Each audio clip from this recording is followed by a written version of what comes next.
પાર્શ્વનાથના 10 ભાવ જોઈએ, આજે જેટલા લેવા એટલા લઈ લઈશું. તો ભાવ પહેલો ભાવ બરાબર સમજવાનો છે. પહેલા ભાવમાં પાર્શ્વનાથ પ્રભુનો જીવ જંબુદ્વીપમાં ભરત ક્ષેત્રના પોતનપુરમાં વિશ્વભૂતિ પુરોહિતનો પુત્ર, એટલે કે એના પિતાના નામ હતું વિશ્વભૂતિ, અને એ રાજાના પુરોહિત હતા, રાજાના ખાસ પુરોહિત. જેમ રાજાના બધા મંત્રી હોય, સેનાપતિ હોય, અને રાજ પુરોહિત હતા. એમના પિતા વિશ્વભૂતિ રાજાના દરબારમાં રાજ પુરોહિત હતા. હવે એમના 2 દીકરા, એક મરુભૂતિ એટલે કે જે પાર્શ્વનાથ ભગવાન પોતે, અને બીજા કમટ. કમટ મોટો ભાઈ હતો, મરુભૂતિ નાના ભાઈ હતા. પાર્શ્વનાથ ભગવાન નાના ભાઈ હતા, કમટ મોટો ભાઈ હતો. હવે પિતાનો સ્વર્ગવાસ એટલે જે વિશ્વભૂતિ પુરોહિત હતા, રાજાના ખાસ પુરોહિત હતા, રાજ પુરોહિત, એમનો સમય પૂરો થયો એટલે એમનો સ્વર્ગવાસ થયો. એટલે હવે મોટા ભાઈ કમટ, એટલે કમટને રાજ પુરોહિત બનાવ્યો. બરાબર. પણ હવે શું હતું કે કમટ સ્વભાવનો સારો નહોતો. આમ બધી રીતે હોશિયાર, રાજ પુરોહિતના તરીકે હોશિયાર, પણ થોડોક લંપટ કહેવાય, શબ્દ આપણે લંપટ કહેવાય. તો એવો લંપટ હતો કમટ. હવે મરુભૂતિ પ્રકૃતિથી સરળ, વિનીત અને ધર્મનિષ્ઠ હતા, પણ કમટ ક્રૂર, અભિમાની અને વ્યભિચારી. વ્યભિચારી શબ્દ હતા. તો હવે શું થયું,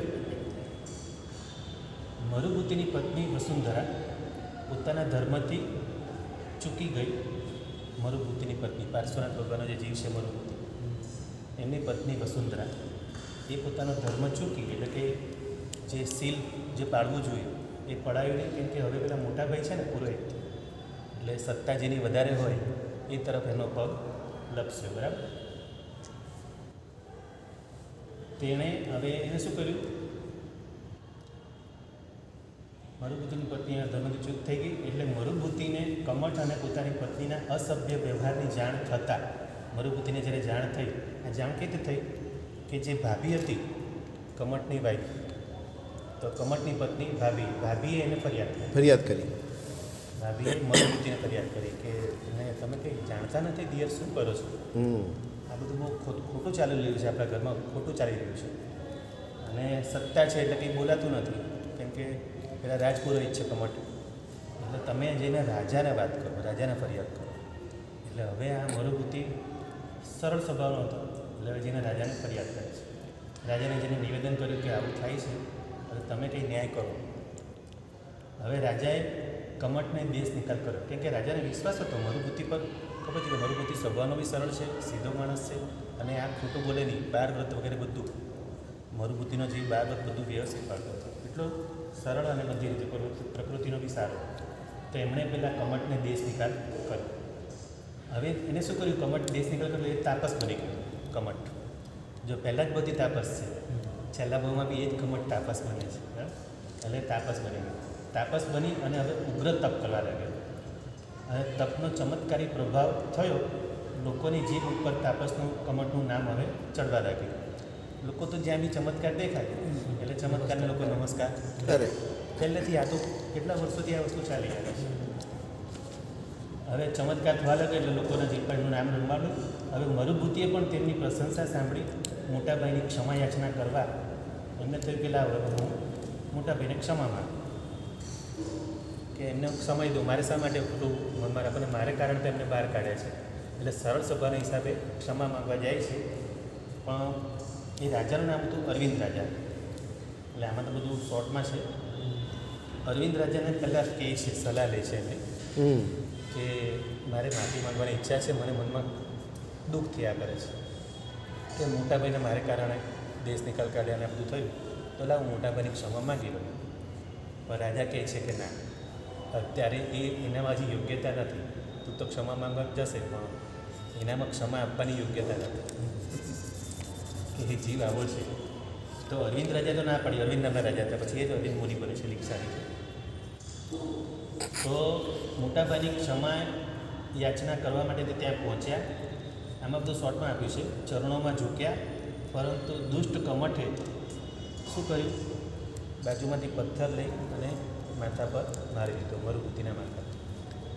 મોટો ભાઈ છે પણ નાના ભાઈ પર એને જરાક પણ દયા ભાવ નથી. એને તો હજી મનમાં પેલી ગાંઠ એને કારણે મને દેશ નિકાલ કરે તો પોતાનો વાત તો દેખાતો નથી કે પોતે આવા વ્યભિચારી હતા ને બધું એ દેખાતું નથી. એટલે એમણે જેવો ઝૂક્યા ક્ષમા કરવા માટે એટલે પથ્થર માથા પર મારી દીધો અને મરુભૂતિના માથા મોટો પથ્થર માર્યો કે જેની ભયંકર વેદનાથી મરુભૂતિ મૃત્યુ પામ્યા. પણ વેદના થઈ એટલે છેલ્લે જે આર્ત ધ્યાન થયું એટલે એમના મનમાં એમ થયું કે આ શું, હું તો ક્ષમા માંગવા આવેલો, ક્ષમા માંગવા છતાં મોટા ભાઈ મારી સાથે આવું કર્યું, એવું મનમાં આર્ત ધ્યાન થયું. આર્ત ધ્યાનને કારણે બીજા ભાવમાં હાથી બને છે. તિર્યજ. હા, પણ શું છે એટલું સારું છે કે જીવદળ કઈ છે, તીર્થંકર ભગવાનનું જીવદળ છે એટલે હાથીઓમાં પણ પાછા કેવા બને છે, 500 હાથીઓના સ્વામી બને છે. એક બે નહીં, 500 હાથીઓના. હવે કયા જંગલમાં છે ત્યાં આમાં લખ્યું નથી. વિંધ્યાચલની અટવીમાં, વિંધ્યાચલ પર્વત છે અને પાછળ અટવી છે, ત્યાં જંગલો છે. એમાં 500 હાથીઓના સ્વામી ગજરાજ બન્યા હતા. અને કમટની પત્ની વરુણા, કેમ કે એ કમટની પત્ની એટલે ભાભી એને ફરિયાદ કરેલી, એટલે ભાભીને એના માટે થોડો જે સ્નેહભાવ હતો એને કારણે હવે એ પણ ત્યાં યુદ્ધપતિ ગજરાજની પ્રિય હસ્તીની બની, એ પણ હાથીની બની છે ભાભી. અને આ જે 500 હાથીઓમાં એમાં પાછી એની વરુણા નામની જે એની જે ભાભી હતી એ હવે ત્યાં હાથીની પ્રિય હસ્તીની બની. હવે રાજાએ જ્યારે કમટ દ્વારા મરુભૂતિની હત્યાના સમાચાર સાંભળ્યા, હવે રાજાને વૈરાગ્ય થયો કે આ મોટા ભાઈ નાના ભાઈને આવી હત્યા કરી નાખી. અરવિંદ રાજા બી આમ તો વૈરાગી હતા. એમણે જ્યારે સાંભળ્યું કે આવું થયું, આવો સરળ પ્રકૃતિનો માણસ અને આ મોટા ભાઈ આને આવું કરી નાખ્યું, મેં તો એને દેશ નિકાલ કરેલો છતાં તો કમટ બન્યા પછી, તાપસ બન્યા પછી પણ આવું ક્રૂર કામ કરે, એટલે સંસાર કેટલો વિચિત્ર છે એમ કરી અને અરવિંદ રાજાને વૈરાગ્ય થયો અને એમણે દીક્ષા લીધી. હવે બન્યા છે અરવિંદ મુનિ. હવે અરવિંદ મુનિનો બી રોલ ઘણો આગળ સારો છે. તો રાજાએ કમટ દ્વારા સમાચાર સાંભળ્યા એટલે રાજા સંસારી સ્વાર્થ પારણતા અને વિષય અંધપણાથી વિરક્ત થયા અને સંયમ ગ્રહણ કર્યું. ઉત્કૃષ્ટ સાધના કરતાથી એક દિવસ એ જ અટવીમાં, હવે જે પેલી અટવી જ્યાં પેલા 500 હાથીઓ હતા, જ્યાં મરુભૂતિ જે એમના ગજરાજ બનેલા હતા ત્યાં પહોંચ્યા છે અરવિંદ મુનિ. અને હવે ત્યાં મુનિ ધ્યાન ધરી રહ્યા છે અરવિંદ મુનિ. અને જે હાથી બનેલો જે મરુભૂતિનો જીવ હતો એ ત્યાં ફરતો ફરતો ત્યાં આવે છે અરવિંદ મુનિ પાસે. અરવિંદ મુનિભાઈ અમને ધ્યાનમાં જોયા, ધ્યાનના મુદ્રામાં જોઈ અને એમને થયું કે મેં એમને ક્યાંક જોયેલા છે. એમનો ચહેરો યાદ આવ્યો. ભલે દીક્ષા લીધી છે મુનિ છે પણ ચહેરો તો રાજાનો જ છે, અરવિંદ રાજાનો. એટલે મરુભૂતિ હાથીના સ્વરૂપમાં છે છતાં એને યાદ આવે છે, જાતિસ પણ જ્ઞાન થાય છે, પૂર્વભવ યાદ આવે છે. અને પછી યાદ આવ્યું કે ઓહો આ તો પેલા રાજા હતા ને એમણે મને ના પાડેલી ક્ષમા માંગવા જવાની, અને હું ક્ષમા માંગવા ગયો અને મોટા ભાઈએ મને આવી રીતે બધું યાદ આવી ગયું, બેવો આખો પૂરેપૂરો યાદ આવી ગયો. તો હવે હાથી શું કરે છે, અરવિંદ મુનિ પાસે બેસે છે, ત્યાં આવીને બેસી ગયો અને અરવિંદ મુનિ પણ હવે જોઈ છે અને એમને ભક્તો વગેરે બધા યાદ કરે છે, એમને ધર્મ પ્રમાણે છે. અરવિંદ મુનિ મરુભૂતિનો જે હાથી છે એને બધા વ્રત પ્રમાણે છે. અને હવે શ્રાવક ધર્મનો સ્વીકાર હાથીએ કર્યો. ગજરાજે મુનિ પાસે શ્રાવક ધર્મનો સ્વીકાર કર્યો, એટલે 12 વ્રતો સ્વીકાર્યા છે. જો તિર્યજો પણ ધર્મ કરે છે. એકવાર વનમાં ભયંકર અગ્નિનો પ્રકોપ થયો. હવે ત્યાં દાવાનળ લાગ્યો જંગલમાં, અને દાવાનળ લાગ્યો. હવે શું થયું કે પેલો જે કમટનો જીવ એ બીજા થોડા બધા ભવો કરી અને કુરકુટ જાતિનો સર્પ બન્યો. આ બાજુ દાવાનળ લાગ્યો એટલે દાવાનળથી અગ્નિથી બચવા માટે હાથી સરોવરમાં પ્રવેશ કર્યો. સરોવરમાં હવે ત્યાં પેલો કુરકુટ જાતિનો સર્પ, એ સર્પ એવો હોય એનું મોઢું કુકડા જેવું હોય એટલે ઉડી શકે, પાંખો પણ હોય. આ ફોટામાં આપેલું છે, એ ફોટામાં આપેલું છે. કુકડા જેવું મોઢું હોય, પાંખો હોય અને સાપ, આખું શરીર સાપનું હોય. એ ઉડે અને ઉડીને આવીને એને હાથીના મસ્તક ઉપર અહીંયા ડંખ મારે. કુરકુટ જાતિનો સર્પ, કમટનો જીવ, એટલે એને હાથીને જોતાં જ એને પાછળ ગયા ભાવનો વેર. આવી રીતે દરેક ભાવમાં વેર જ લે છે. દરેક ભાવમાં આવી રીતે કમટ આવીને બદલો લે છે અને મરુભૂતિ ક્ષમતાથી સહન કરે છે એમને માફ કરે છે.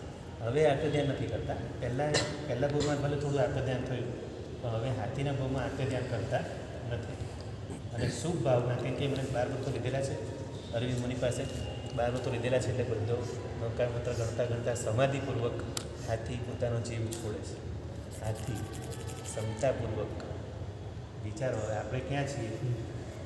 આપણે આવી ક્ષમતા શીખવાની છે. જો પાર્શ્વનાથ ભગવાનના બધા ભાવો ક્ષમતાવાળા છે. ક્ષમતા માટે જ એમનો આપણે પોષદશમી કરીએ છીએ. એમના જેવી ક્ષમતા આપણે તો આખું શરીર, પેલો જે ડંખ મારે ને આખું શરીર 20 વાળું, કે મસ્તક પર ડંખ માર્યો, આખું શરીર 20 વાળું બની ગયું. છતાં ગજરાજે ક્ષમતાપૂર્વક વેદના સહન કરીને આયુષ્ય પૂર્ણ કર્યું. હવે ત્રીજો ભાવ ક્યાં જાય છે? 8મા દેવલોક. હાથી 8મા દેવલોકમાં જાય છે. એટલે કે પાર્શ્વનાથ ભગવાનનું જીવદળ છે તીર્થંકર, બરાબર. એમને બધા ભાવો સારા જ મળે છે. ક્ષમતાપૂર્વક આયુષ્ય પૂર્ણ થવાથી મરુભૂતિનો જીવ 8મા સહસ્ત્રા નામના દેવલોકમાં, 8મા દેવલોકનું નામ શું છે? સહસ્ત્રા દેવલોકમાં ઉત્પન્ન થયો. કમઠ તાપસની વરુણા પત્નીનો જીવ હાથીણીનો ભાવ પૂર્ણ કરી અને અનશનપૂર્વક મૃત્યુ પામી. એણે પણ અનશન કર્યું છે. આ ડંખ જેવો આને માર્યો ને હાથીને, એવો ડંખ પાછો પેલી હાથીણીને પણ મારેલો, બંનેને ડંખ માર્યો. અચ્છા. હા, એટલે બંને જણા ક્ષમતાપૂર્વક સહન કરીને દેવલોકમાં આવ્યા છે. હવે વરુણા જે હતી એ ત્યાં પછી બીજા ઈશાન દેવલોકમાં, હાથીનો જીવ 8મા દેવલોકમાં છે, પણ પેલી જે દેવીનો જીવ બન્યો છે એ બીજા ઈશાન દેવલોકમાં છે. દેવી રૂપે ઉત્પન્ન થઈ છે અને ત્યાંથી અવધિ જ્ઞાનથી જાણી, કોણે જાણ્યું? મરુભૂતિના જીવ જે દેવલોકમાં ગયા છે, અવધિ જ્ઞાનથી જાણ્યું અને તે દેવ તેને 8મા દેવલોકમાં લઈ ગયો. એટલે પાર્શ્વનાથ ભગવાનના જે જીવ છે, દેવ બન્યા છે, અવધિ જ્ઞાનથી જોયું કે હવે આ ક્યાં છે? દેવી પડી ગઈ. એમ લઈ જઈ શકાય? હા, એટલે કે દેવીઓ પહેલાં બીજા દેવલોક સુધી જ થાય, પછી ઉપર દેવીઓ ન થાય. પછી ઉપર દેવીઓ જ ન હોય? હા, ઉપર ન હોય. જેમ જેમ ઉપર જાય ને દેવીઓ ન હોય. તો પછી 8મા દેવલોકમાં એ લઈ ગયા, તો એટલે 8મા આખા દેવલોકમાં એક જ દેવી આવી નહીં? ના, બધા જે દેવોને આવી રીતે યાદ આવે બધા જ લઈ જાય. અચ્છા, બધા લઈ જાય. ખાલી એક જણ માટે નહીં. તો દેવી હોય ત્યાં? એટલે કે અવધિ જ્ઞાન છે, જેને આવી રીતે લઈ જાય. બરાબર.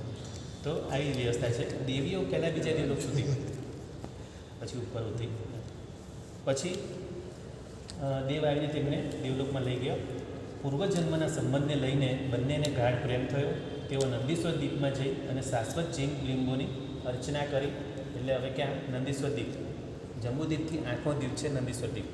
તો નંદીશ્વર દ્વીપ જઈને એ લોકો ભક્તિ કરે છે, અઠ્ઠાઈ મહોત્સવ કરે છે અને ભક્તિપૂર્વક સારું એવું જીવન એ લોકો પસાર કરે છે. આવું બધું પછી એક વખત શાસ્ત્રની અર્ચના કરી નૃત્ય અને ગીતગાન કરતા હતા. હવે એક વખત મહામુનિઓની ઉપાસના કરતા હતા નંદનવનની વાવડીઓમાં. એટલે આ બધું તો ભક્તિ કરતા, મહામુનિની ઉપાસના કરતા, બધું કરતા. પણ એક વખત એવું થયું કે નંદનવન ક્યાં આવ્યું છે? મેરુ પર્વત. મેરુ પર્વત ઉપર નંદનવન આવેલું છે. નંદનવનની વાવડીઓમાં એ લોકો જલ ક્રીડા કરતા અને ગીત ગાનાદીની મજા ઉડાડતા ઈચ્છાપૂર્વક આનંદભોગમાં કાળ નિર્ગમન કર્યો. આ બાજુ કમઠનો જીવ કુરકુટ સર્પનો ભાવ પૂરો કરી 5મી ધૂમપ્રભા નામની નરકમાં ઉત્પન્ન થયો. આ બાજુ આ લોકો દેવલોકમાં ઉપર ચડે છે અને આ બાજુ પેલો વધારે નરકમાં નીચે. વેરનું બહુ ખરાબ પરિણામ છે. વેર ભાવ રાખો, આપણે ગાંઠ રાખો. આપણે કીધું છે ને, 1 વર્ષ ઉપર કોઈને પણ સાથે મન દુઃખ થયું હોય, સંવત્સરી પહેલાં તો ક્ષમા માગી જ લેવાની છે, નહીં તો અનંતાનું બંધી કસાઈ થઈ જાય છે. કસાઈને 1 વર્ષથી ઉપર જવા દેવાનું નથી. તો હવે આમ વેર નહીં રાખે, પણ આપણે એ વ્યક્તિને જોઈએ ને એટલે આપણે એનો બહુ યાદ આવીને મગજમાં એ જ ગંતી લાગી જાય. હા, એટલે તો મળતી વખતે આ બધું 4 શરણા, આમ માફી બી માંગીએ છીએ. હા, 4 શરણ, દુષ્કૃત ગરહા, સુકૃત અનુમોદના, આ બધું મળતી વખતે નિર્યામણા કરવાની છે. એટલા માટે તો ખાસ કરવા બધું હોશિયારી જેવું છે. બધું જ ભૂલી જવાનું. હોશિયારી આવે તો બધું જ હોશિયારી. બધાને મિત્ર માનીને, કોઈને પણ દુશ્મન માનવાનો નથી, કોઈને બી શત્રુ માનવાનો નથી. પણ રોજ રાત્રે પણ ઓછી નહીં દેવાય ને? હા, રાત્રે નહીં. હા, રાત્રે સૂત્યા પહેલાં આપણે બોલીએ છીએ ને, આહાર શરીરને ઉપધી, પચકું પાપ અડા, જીવું અને મરું તો ઓછી રે, જીવું તો આગાર. જી, જીવું તો છૂટ રાખું જી, એ રીતે ઓછી રાવીઓ. આહાર શરીરને ઉપધી, પચકું પાપ અડા, મરું તો ઓછી રે, જીવું તો આગાર. પછી ભવ ચોથો. આપણે 3 ભવ પૂરા થયા. હવે ચોથા ભાવમાં કિરણ વેગ મુનિ બને છે. પાર્શ્વનાથ ભગવાનનો જીવ કિરણ મુનિ. પણ પહેલાં શું થાય છે? આયુષ્ય પૂર્ણ કરી મરુભૂતિનો જીવ જંબુદ્વીપના મહાવિદ્ય ક્ષેત્રમાં, હવે મહાવિદ્ય ક્ષેત્રમાં ગયા છે. મહાવિદ્ય ક્ષેત્રમાં વિદ્યુત ગતિ નામના વિદ્યાધર રાજાને ત્યાં કનકવતી રાણીનો પુત્ર કિરણ વેગ બન્યો. તો વિદ્યુત ગતિ નામના વિદ્યાધર રાજા છે અને એમનો દીકરો બન્યો કિરણ વેગ. પાર્શ્વનાથ ભગવાનનો જીવ કિરણ વેગ બને છે. યૌવન અવસ્થામાં પોતાની પત્નીઓ સાથે આમોદ પ્રમોદ કરતા હતા. સંધ્યાની લાલીમાં જોઈને વૈરાગ્ય, સંધ્યાના કિરણો જોયા અને એમને વૈરાગ્ય ઉત્પન્ન થયો. વૈરાગ્ય થયો, દીક્ષા ગ્રહણ કરી મુનિ બન્યા. એટલે હવે મુનિનું નામ છે કિરણ વેગ મુનિ. ધ્યાનમાં ઊભા છે અને ત્યાં પાછો પેલો સર્પ બનીને આવે છે. પેલા ભવ પૂરા કર્યા, 5મી નરકમાંથી નીકળ્યો કમઠનો જીવ. અને હા, એક વખત પુષ્કર દ્વીપના વૈદ્યાઢગીરીના હિમશૈલ પર્વત ઉપર, મહાવિદ્યમાં જ છે, મહાવિદ્યમાં પુષ્કર દ્વીપના વૈદ્યાઢગીરી ઉપર હિમશૈલ નામના પર્વત ઉપર ધ્યાનમાં આ કિરણવેગ મુનિ ધ્યાન ધરી રહ્યા છે. અને ત્યાં પેલો સર્પ ફરી પાછો આવ્યો. કમઠનો જીવ જે 5મી નરકમાં ગયો હતો ત્યાંથી નીકળીને ફરી પાછો સર્પ બન્યો. જ્યારે તેમણે ધ્યાનારૂઢ મુનિને જોયા અને ફરી પાછો એમનો પૂરો ભવનો વેર યાદ આવ્યું અને ક્રોધિત થઈ અને મુનિને ફરી આખું મુનિને વીંટળાઈ વળ્યા છે. એ રીતે મુનિને વીંટળાઈ વળ્યા છે. સાપ આખો મુનિને વીંટળાઈ રહ્યો છે અને અહીંયા માથા પર આવીને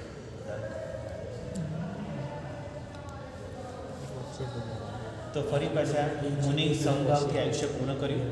કિરણ હા, 5મી નરકમાંથી તિર્યંશમાં તિર્યંશ બને. હા હા, નર્સમાં આયુષ્ય ભોગ નર્સના દુઃખ ભોગવી લીધા ને બધા. હા, તો ભોગવી આપણે પેલો વેરભાવ તિર્યંશમાં તિર્યંશમાં સર્પ બને છે. સર્પ એટલે વેરભાવ હજી ગયો નથી ને. બીજું બધું ભલે કર્મો ખપ્યા પણ વેરભાવ ગયો નથી. ભાવ નથી એટલે તિર્યંશ. એટલે તિર્યંશ બને છે. કે આર્તધ્યાન, એનું આર્તધ્યાન હજી બી ચાલુ છે. આર્તધ્યાનને લીધે તિર્યંશ બને છે. પછી એવું ભાવ 5માં, આજે આપણે 5 ભાવ લઈ લઈએ, પછી બાકીના 5 કાલે લઈશું. તો હવે 5મા ભાવમાં હવે શું થયું? પેલા કિરણવેગ મુનિ ક્ષમતાપૂર્વક સહન કર્યું, સંભાવથી આયુષ્ય પૂર્ણ કર્યું અને મુનિ 12મા દેવલોકમાં અચ્યુત કલ્પ. 12મા દેવલોકનું નામ છે અચ્યુત કલ્પ. આપણે બોલીએ ને અચ્યુત પછી હુકમે ધરી કળસા હરિહા ને નવરા. તો અચ્યુત કલ્પના, એમાં અચ્યુત કલ્પ નામનો દેવલોક છે. 22 સાગરો પરનું આયુષ્ય છે. 12મા દેવલોકમાં 22 સાગરો પરનું આયુષ્યવાળા દેવ થયા. અને કમઠનો જીવ 6ઠ્ઠી તમ આવીને શું કર્યું? અને સર્પ બન્યા, ડંખ માર્યો અને સર્પનું આયુષ્ય પૂરું કર્યું. અને કોને ડંખ માર્યો? મુનિને. એટલે મુનિ એટલે સાધુ ભગવાનની હિંસા, એમને એનું મૃત્યુ. એટલે કેટલું બધું ભયંકર એમને કર્મ બંધાયું. ફરી પાછા કમઠનો જીવ હવે 6ઠ્ઠી નરક. પહેલાં 5મી નરકમાંથી નીકળ્યા, સર્પ બન્યા, બદલો લઈ અને પાછા 6ઠ્ઠી નરક. એટલે આ વેરભાવ બહુ ખરાબ છે. વેરભાવ આપણે ક્યારેય કોઈની સાથે રાખવાનો નહીં. કમઠનો જીવ 6ઠ્ઠી તમોપ્રભા નરકમાં 22 સાગરો પર. આ બાજુ 22 સાગરો પર દેવલોકનો, આ બાજુ 22 સાગરો 22 સાગરો પર નરકનો. 6ઠ્ઠી નરક. મરુભૂતિનો જીવ જ્યારે અચ્યુત દેવલોકના દિવ્ય સુખોને ભોગી રહ્યો ત્યારે કમઠનો જીવ તમોપ્રભા નરકમાં ઘોર દુઃખોને સહી રહ્યો. તો હવે આપણે 6ઠ્ઠો ભાવ આવતીકાલે લઈશું. જી. અને બીજો કંઈ પદાર્થ લેવો છે?